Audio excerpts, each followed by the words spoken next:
Hello everyone, welcome back to my channel. I hope that you're having an amazing day, and today I'm going to be sharing my top 5 essential self-care tips for artists and creatives. So as most of you probably already know, September is actually Self-Care Awareness Month. And this is a topic that is very near and dear to my heart. And I didn't want to let this month pass without me creating a YouTube video and a blog post about it. So today I'm going to be sharing the top 5 things that I make sure to do as an artist on a weekly basis in order to make sure that I am staying healthy both mentally and physically. In today's video, I'm going to be sharing very personal things that only people that are very close to me know about. And the reason why I want to share these things is because I want others out there who may be going through similar situations to know that by working on self-care, on your mental and physical health, and if you stick to it, there is a light at the end of the tunnel. And I made sure to think very well of the things that I made sure to implement a while back. And if I hadn't done these things, I probably wouldn't be here right now. I wouldn't have the confidence and the courage to put myself out there in this way. Today I'm going to do things a little bit differently. I've only done this in one other video before, and I'm actually going to be reading you the blog post that I wrote for this topic this week. And I just want to let you know that that blog post that I'm going to be reading to you actually includes specific links to self-help books and to specific products that I mention throughout the points that I'm going to be touching upon later. So I'll be leaving a link down below in the description box to that blog post so you can go and check that out. And while I read this very personal blog post to you, I'm going to be sharing a time lapse of the process of my very first self-portrait oil painting. So enjoy. And very quick before we get started, I just want to extend a very huge warm welcome to all of the new people just finding my channel today. I am super happy that you're here. Consider subscribing because every single Friday I share a new video with art tips, drawing and painting tutorials, and general encouragement for beginner and intermediate artists. And also make sure to click on the little notification bell icon next to the subscribe button so that YouTube can let you know whenever I publish a new video. Okay guys, let's get into it. Being an artist is tough.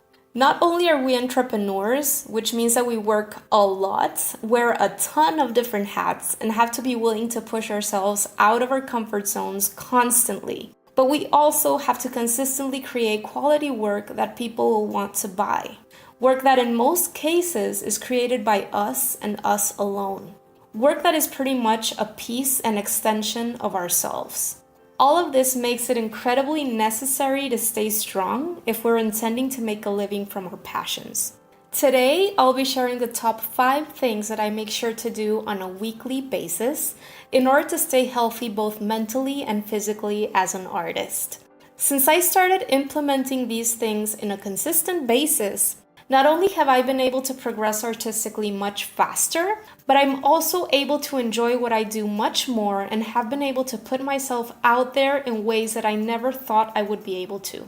Personally, I want to keep creating art until I'm a little old lady, and I hope that you also intend to keep inspiring and awakening others around you through your art for as long as possible.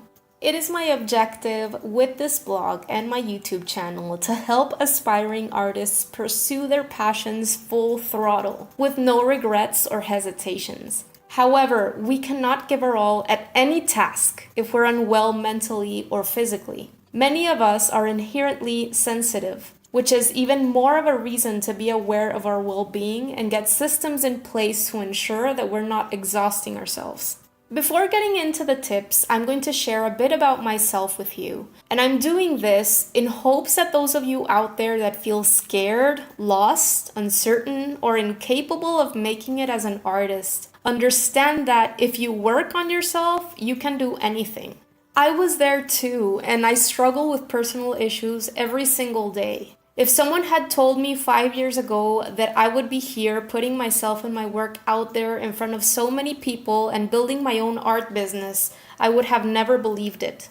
I'm going to keep this very short and succinct, as I don't usually like basing my blog posts or videos around me, but I'm providing helpful information for you guys. I'm about to share very personal stuff with you, so I hope that I don't scare you off. For the longest time, I ignored my health and even abused certain things. I thought that nothing could ever harm me.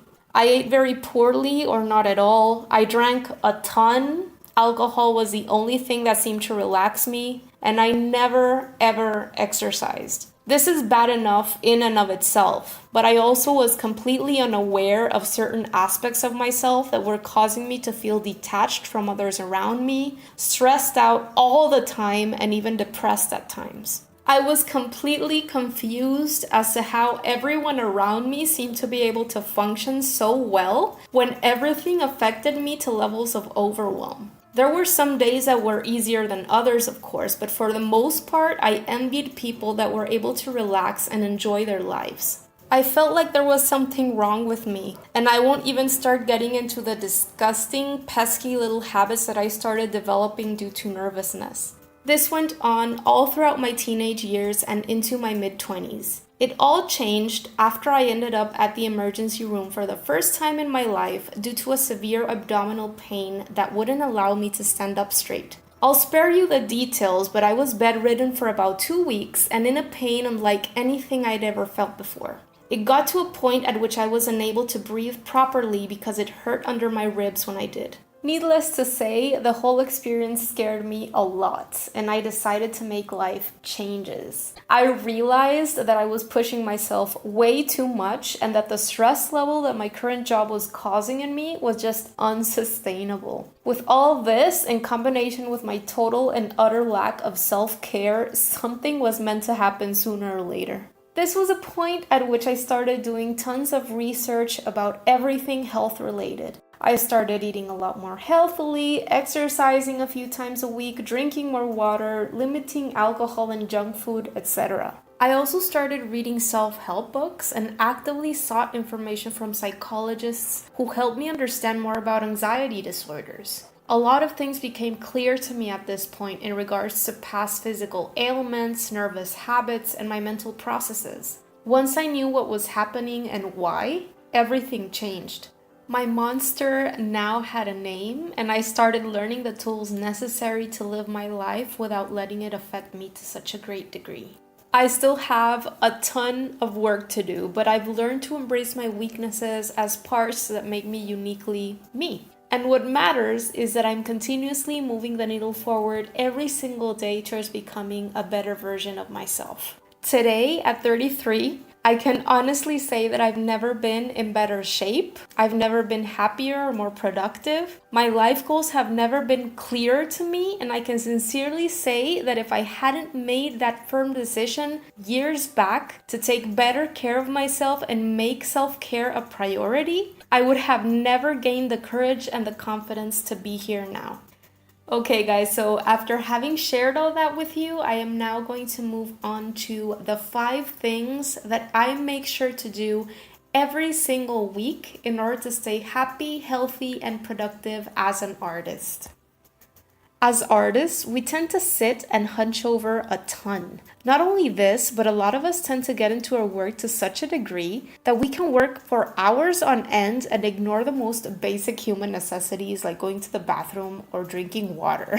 We can very easily start to develop back pain, shoulder pain, or even syndromes like carpal tunnel or tendonitis due to the amount of hours we spend working. Do your best to not let it get to that point to begin with. It's absolutely imperative to not only set daily working hours, but to take breaks throughout to move and stretch. I like taking breaks at least once every hour to move around.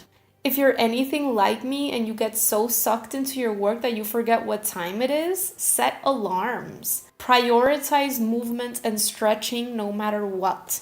Schedule in specific days for exercise every single week. It doesn't matter what kind of workouts you choose to do, just make sure to do them. If exercise isn't something that you currently do, start slowly and incrementally.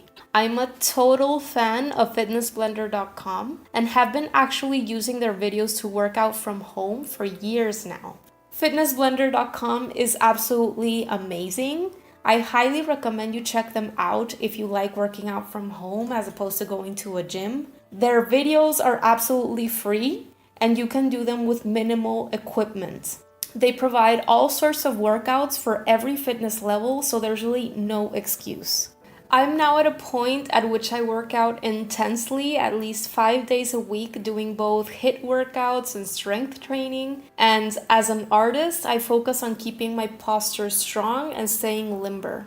I'm not gonna tell you how to eat, but please be aware that what you put into your body has an effect on you at all levels. If you eat poorly constantly, your brain and your body aren't going to work the way they should, which leads to lower levels of productivity. I like limiting my intake of junk food, and I'm always aware of whether what I'm eating is something that will actually nourish my body and make me feel good. And finally, for this section, make sure that you are sleeping enough. Sometimes we may fall into thinking that we'll be able to make more progress if we stay up late burning the midnight oil. But the fact of the matter is that once we're tired, our work is going to be mediocre at best. So unless you can get away with waking up very late every day, you'll be much better off going to bed at a good hour and getting back to work once you're rested and refreshed. Point number 2 is I make time to take care of my mind.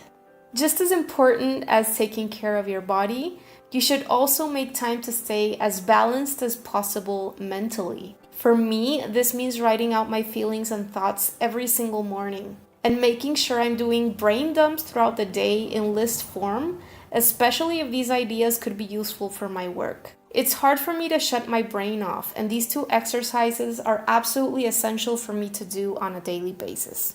I highly recommend writing, as it's a great way to declutter your creative mind, organize thoughts that could be useful, and deal with those that might be bothering you.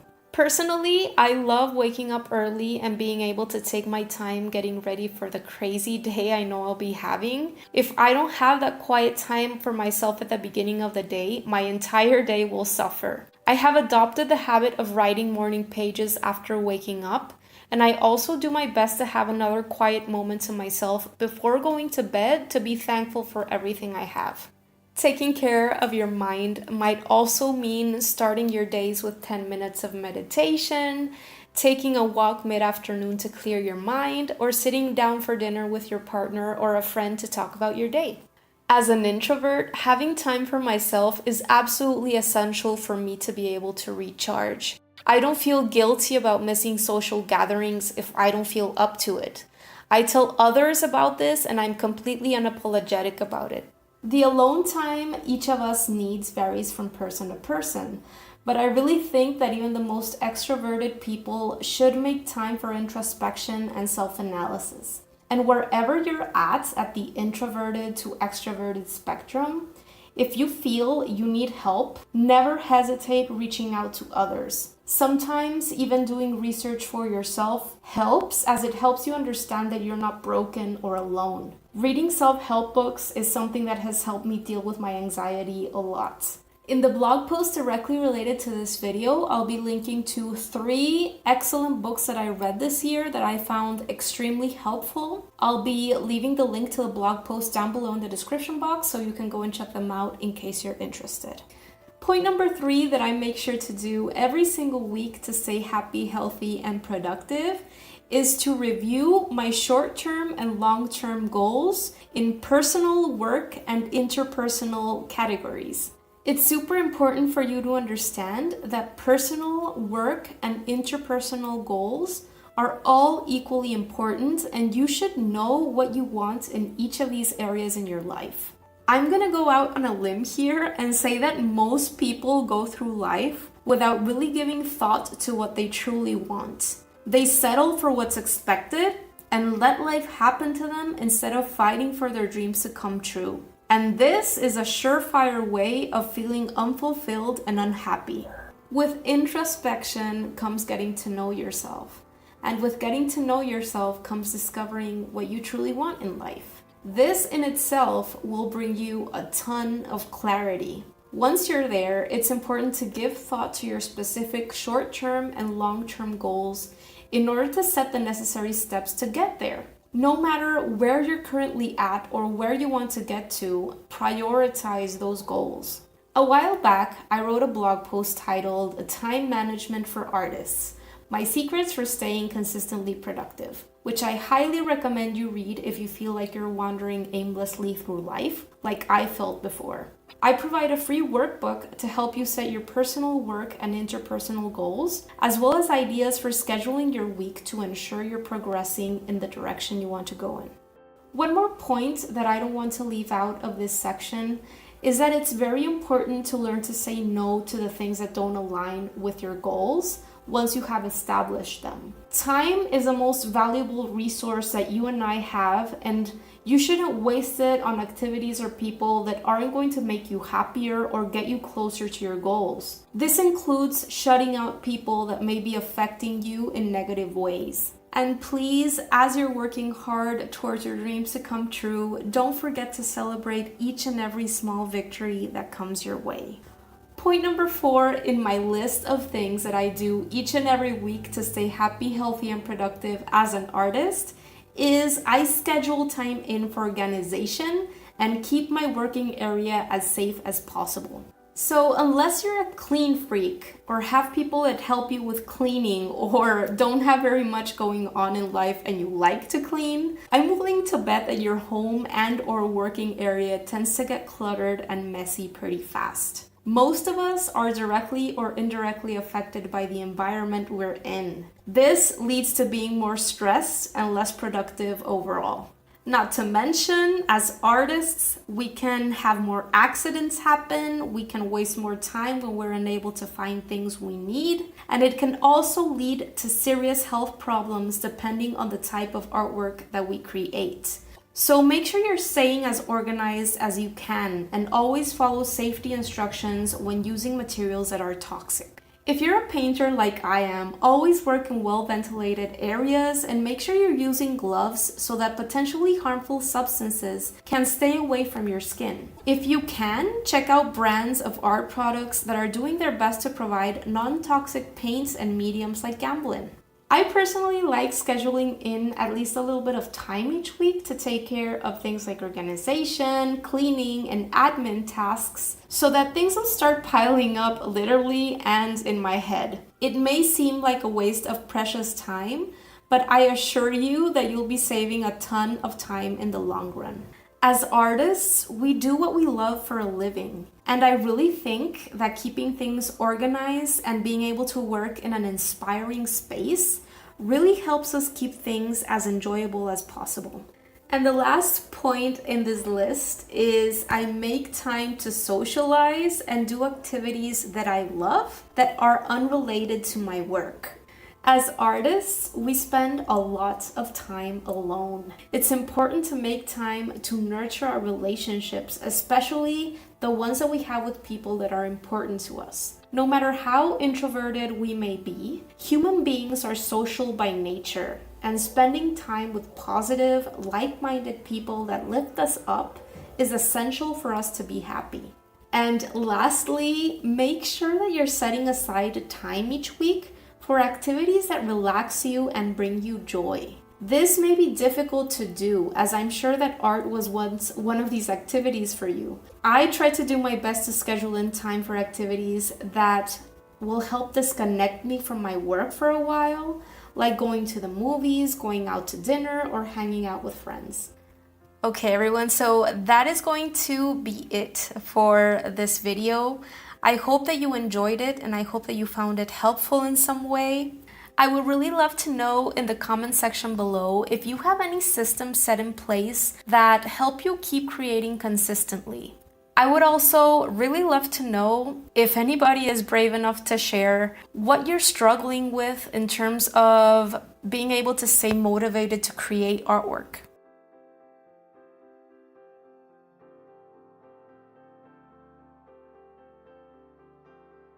Thank you so much for watching my video. I really appreciate every single one of you. Don't forget to like this video if you liked it, subscribe to my channel if you want to keep hearing from me, and I'll see you next Friday. Bye!